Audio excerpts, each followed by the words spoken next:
Singing Dutchman Productions.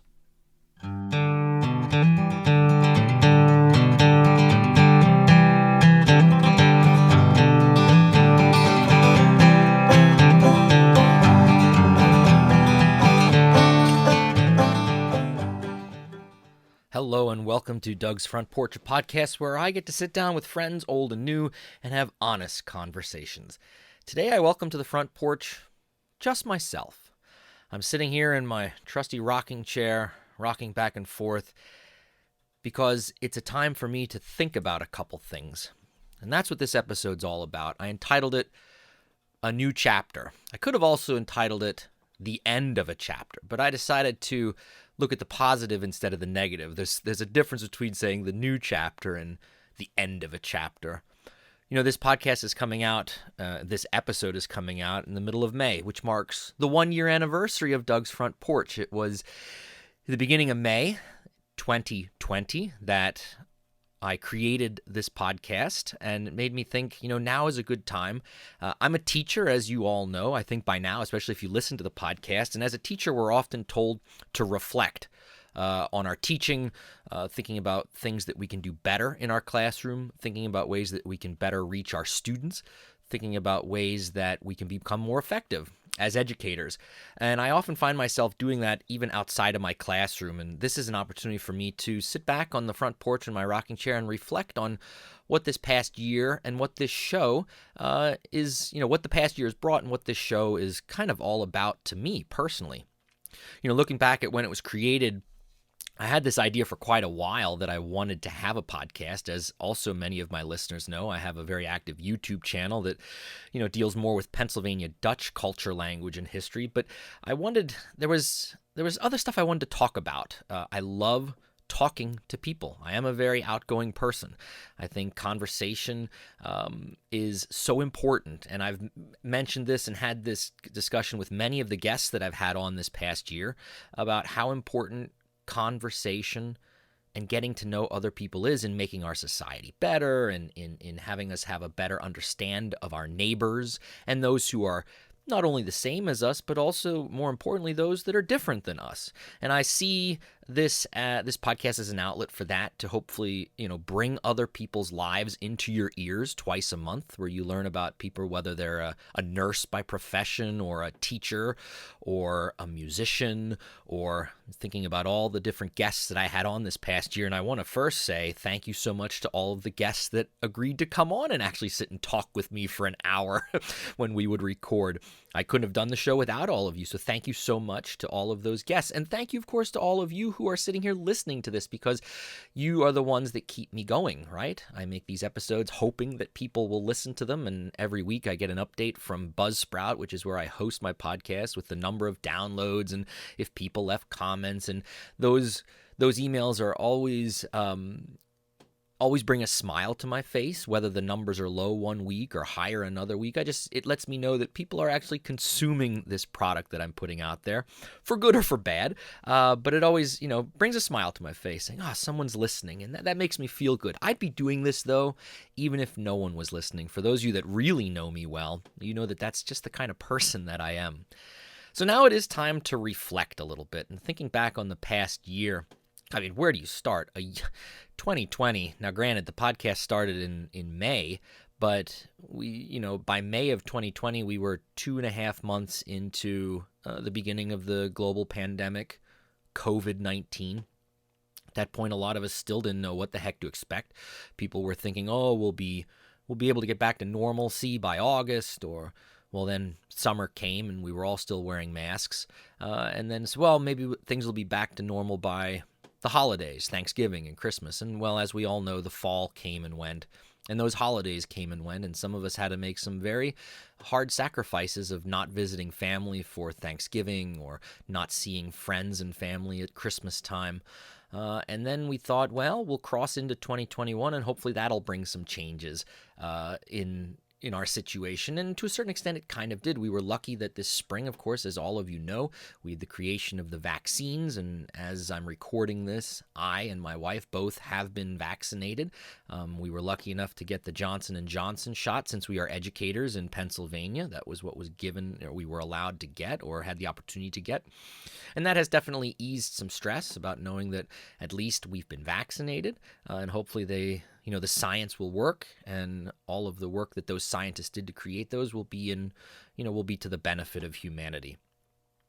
And I look back at the podcast, of course, over the year, I had, as mentioned before, the opportunity to talk to so many great friends, old and new. Some are people that I talk to regularly. I think to episodes like Kevin Schock and Lisa Barr, who just lived down the street from me. And then I think to episodes like Sarah Mull, who lives on the other side of Pennsylvania, but we talk from time to time on social media. And then I think about the episodes where I interviewed people like Andrew Brown and John Striffler, who live in Norway and South Korea. People I don't get to see very often, but through the beauty of the internet and social media, I'm able to at least stay part of their lives. And I think about those conversations as, the analogy of sitting on the front porch is real to me. We sit, we talk. We aren't physically on the front porch, of course not. But we have the opportunity to sit and talk to each other and share our lives and share our stories. And hopefully those stories make all of my listeners think, expose them to some new, of course, new people, but also new ideas, new ways of looking at the world, new ways of experiencing maybe those same experiences that you have had in your life that my guests have had. So as far as the podcast goes, 25 episodes in a year. I'm really proud of that, and I hope that you enjoyed all 25. And as far as moving forward, well, I'll talk about that here a little later on. Personally, 2020 was a very tough year for me and my family. As listeners of the podcast know, back in April of 2020, I and my family lost my maternal grandmother. She was 91. I did a whole mini bonus episode called In Memoriam. You can check that out. That talks about her life and how she influenced me and, how she lives on through me. So I'm not going to go into detail about that. But as the year progressed, my paternal grandfather, Ray, was still fighting, still living. He celebrated his 96th birthday in February of 2021. We had a Thanksgiving and Christmas we were able to celebrate with him and my father at our home on the farm. And then in March of this year, towards the end of the month, we lost my paternal grandfather. And this is when I was thinking about naming the show The End of a Chapter. In this aspect, it is the end of a chapter. With the passing of my grandfather, Ray Madenford, we closed the chapter in my book of life of my grandparents. Now all four have gone on, have passed on, are, depending on your faith, my faith says, they've passed on to a better place. And as I've mentioned in previous episodes, my grandparents, all four of them, played an absolutely vital role in the formation of the person that I am today.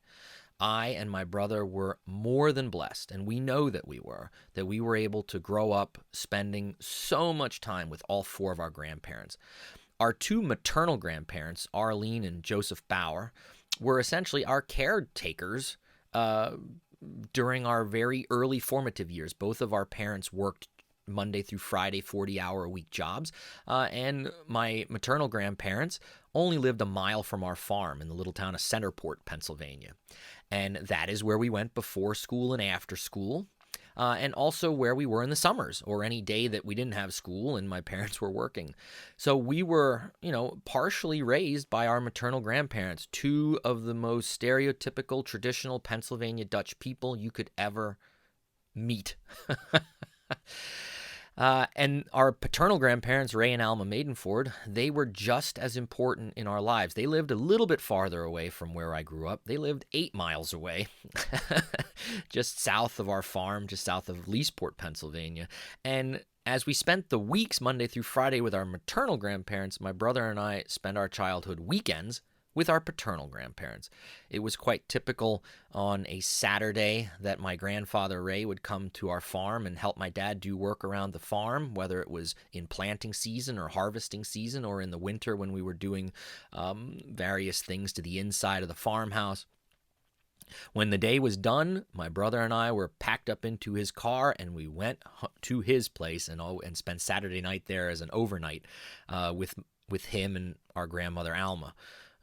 Those are memories that I cherish deeply. And then Sunday mornings came, we had breakfast, and off we went to church. I mean, that was my childhood, and I cannot stress enough that the role of those four grandparents. My brother and I did not have any first cousins. My mom had one brother who was born a paraplegic, never was married, never had any children. And our dad was an only child. So we never had cousins growing up to play with.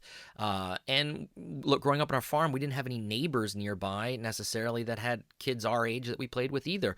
So my brother and I's, our formative years were our grandparents. And that got me thinking while I'm sitting here, reflecting on the lives of our four grandparents, and for me personally, what each of them taught me. And I would like to share that with you. For my grandfather, Joseph Bauer, who was my mom's dad, I learned these things. The value of service. And what I mean by that is my grandfather was drafted into World War II. He served in the United States Navy, was plucked from his farm in northern Berks County, spoke Pennsylvania Dutch and English, although his English had a pretty thick accent, and was given a uniform and sent to the West Coast, where he was trained in California and then put on a boat and eventually made his way by the end of the war to Okinawa, Japan. And I often think, my God, what must that have been like for a short, stocky Pennsylvania Dutch farm boy to be pulled literally from the fields and put on a boat and sent across the Pacific. But that value of service for our country, he valued deeply. But he was also, after the war, very involved in our local fire company. In the 1940s and 50s, he served as a firefighter for the Hamburg Fire Company, and then after his retirement from working, he served as a fire policeman for Central Berks Fire Company based out of Centerport. And those are the memories that I have of him always serving, whether we were going to a fireman's parade or a carnival. His idea of service and his way of giving back to the community was through those services. And that made a very strong impression upon me as a young child. Seeing him in his fire police uniform, having the blue light atop his car, and anytime they were at the farm and they would leave, he would turn it on and flash it, which I thought as a kid was so darn cool. But I learned from him service and the value of service.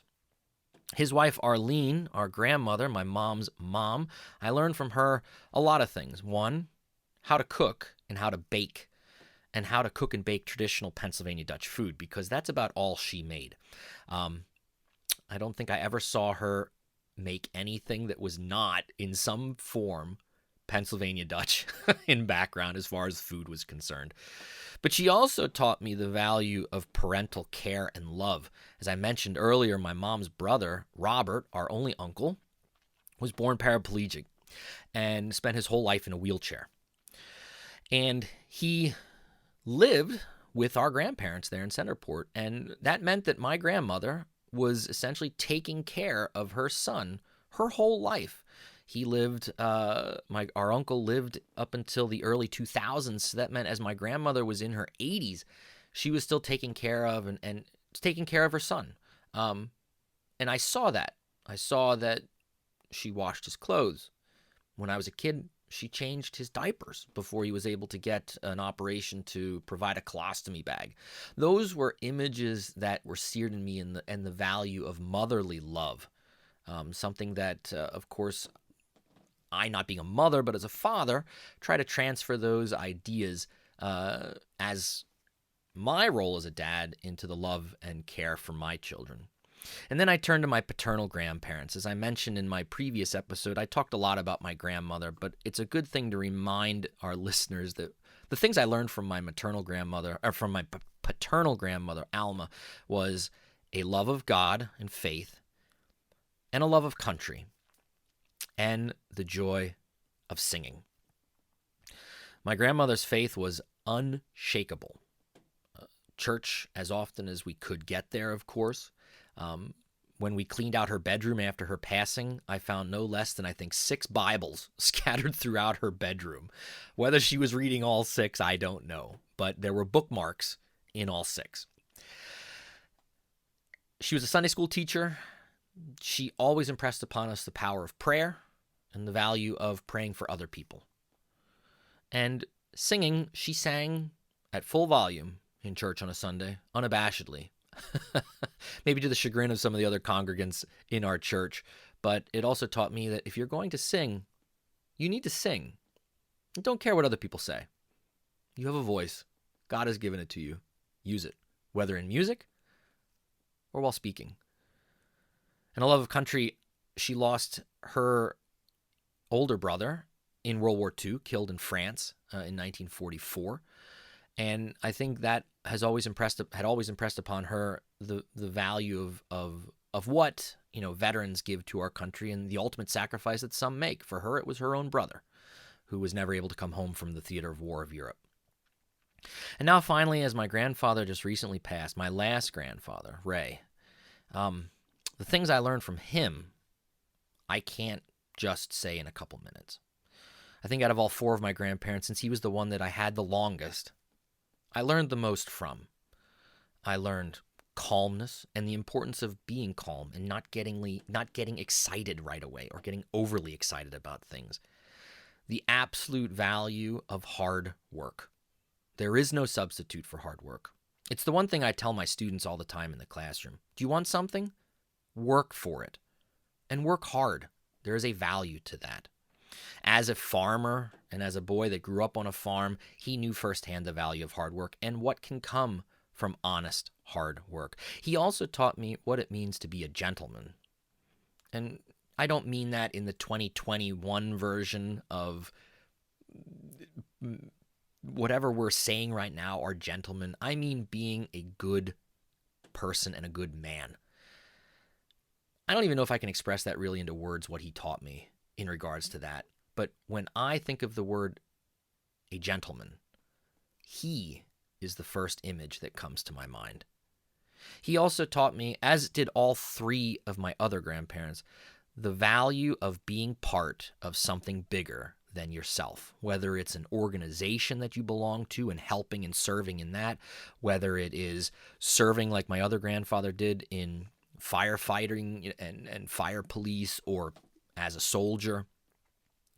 This idea that we are all part of something bigger than just ourselves. And maybe that's because all 4 of my grandparents were children of the Depression and World War II, that greatest generation. They lived it. They understood firsthand that it isn't all about me. And those are values that all 4 of my grandparents, but particularly my grandfather, Ray, passed on to both myself and my brother. I could go on and on about my grandparents. I love them. I miss them dearly. I think of all 4 of them on a regular basis, as I'm sure many of you who have also lost your grandparents or your parents do. It's not uncommon. It's good to reflect. It's good to think back about the good things. And, with the recent death of my last grandfather, a lot of people shared some very nice comments with me online, and we were able to have a funeral, even though COVID was still going on, but the restrictions have been eased a little bit here in Pennsylvania. And there were a lot of people that came to his viewing and to the service that followed and said very kind things about, the things that they remember about my grandfather and how good of a person he was. But I want to share one thing in particular that was said to me, actually sent to me. One of my dear friends is a biologist, and he'll remain nameless at this point, but he does not live close by, so he wasn't able to attend the funeral or the viewing, but sent me an email that I'd like to read a part of to all of you. He wrote, "I wonder how many have offered words of support by telling you that they were, quote, sorry for your loss, unquote. Many, I'm sure. But I am equally sure that those words don't help a lot right now. So what will? Perhaps it'll help to have folks recognize what it is your grandfather represented, what he might have given you, and how his passing will affect you and your family now that he is gone. Perhaps it'll help to recognize that your grandfather was a gift, In the very same way that each of us is a gift to those who know and love us, your grandfather was a gift. Grandparents, however, are different, for they are venerable, steeped in experience, with much to give those who are open to receive their special gift of wisdom. Following the pattern repeated by all living organisms, we are born, exist for a millimicrosecond of cosmic time, and then die.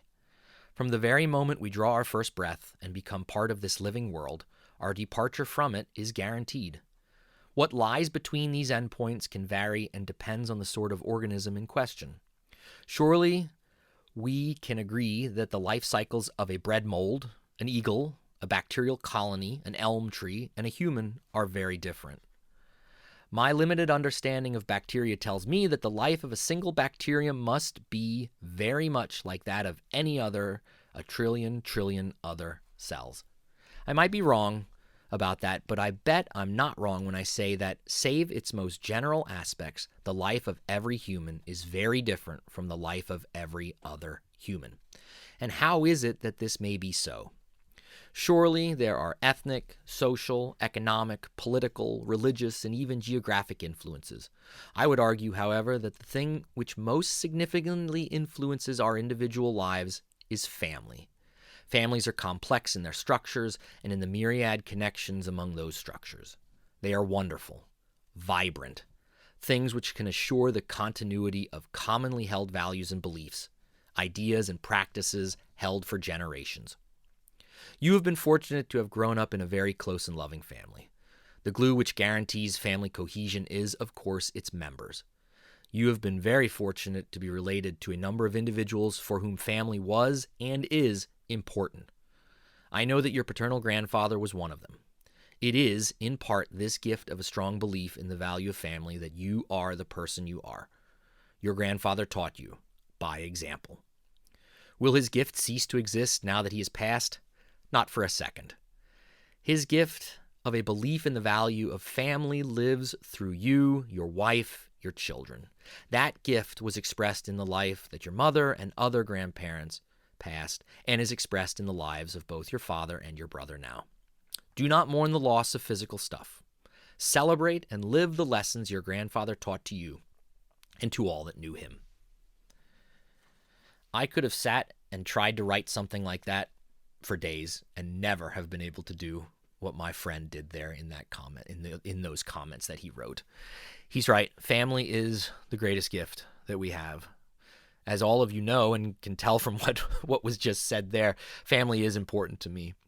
And I hope that it is important to all of you because, as mentioned and as I've said in other episodes, everything that I do is passing on what has been given to me and hopefully passing on to my children or the generations that come after my children. As we look forward to a new year here on the podcast, there'll be new guests. I'm sure things will change in my life. Things will change in your life. And together, we can experience those changes and talk about them and help each other through the difficult ones and hopefully celebrate the good ones. So as we move forward in 2021, I'm not going to call it season 2. I'll just say we're going to start a new chapter. More episodes of the podcast will be coming out with new guests, maybe some different type of interviews. Hopefully I have some ideas that I'd like to bounce around a little bit more with some friends before putting them on the podcast, but I think you'll enjoy what I'm trying to cook up as the future comes. Take this opportunity to sit and reflect on what has happened in your life over the last year since spring of 2020. There'll be some good memories. There might be some painful memories, but together, we as a community are there for each other. Whether I'm in your ears twice a month or just down the street. Never feel afraid to reach out, send me an email, send me a text, or stop by the front porch and let's rock a little bit. Because it's through conversation that we all will be able to become and work towards a much better, more cohesive society, and hopefully one that we can be proud of passing on. Just like my grandparents, I know, were proud of what they passed on to my generation. Take care, my dear friends, until I'm in your ears again. Thank you for listening to Doug's Front Porch, a conversational podcast with your host, Doug Madenford. If you enjoyed this episode, I'd love for you to subscribe, rate, and give a review on iTunes, Spotify, or wherever you get your podcasts from. 5 stars only, please. Follow along on Facebook, Twitter, and Instagram. Just look for Doug's Front Porch. Also, please feel free to tell all of your friends about the show, and I'll see you all next time on my front porch.